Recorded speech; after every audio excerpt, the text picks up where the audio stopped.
Buongiorno, adesso parliamo degli adolescenti perché hanno passato un periodo difficilissimo nel lockdown. Nell'adolescenza il gruppo è tutto, uscire di casa è tutto e gli abbiamo veramente chiesto delle restrizioni pazzesche, è importante ricordarcelo.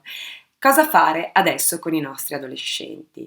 Gli adolescenti vanno coinvolti, gli va spiegato cosa gli stiamo chiedendo, quindi le protezioni, e devono essere veramente responsabilizzati su questo. Quindi più che calarglielo dall'alto, ti devi mettere la mascherina se vai in quel locale, bisogna spiegargli che lui così protegge sé, protegge il gruppo dei suoi amici e lui deve essere responsabile di questa protezione collettiva. Quindi è un lavoro un pochino più sottile per motivarlo, perché sappiamo che gli adolescenti un po' pasticciano, nel senso che un po' seguono le linee guida un po', poi escono e fanno quello che vogliono, fa parte della loro fase di vita anche ribellarsi a noi adulti e quindi dobbiamo cercare invece di responsabilizzarli e di coinvolgerli.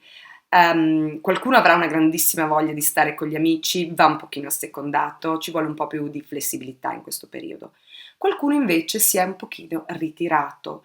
Qui da un lato va rispettato, dall'altro va un pochino aiutato e spronato a riprendere la sua vita, perché la sindrome della capanna di cui già abbiamo parlato coinvolge anche i ragazzini e dobbiamo stare un pochino attenti che non diventi un ritiro patologico.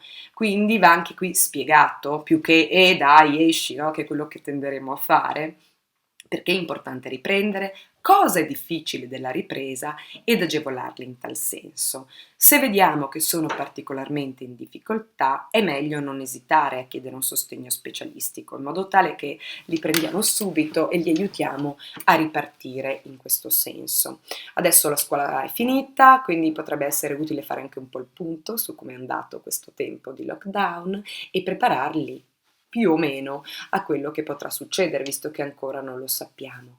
Ricordiamoci sempre di parlare, di ascoltare, di validare, di non criticare e di essere un pochino flessibili. Questo aiuta gli adolescenti in questa fase di ripresa. Grazie dell'attenzione.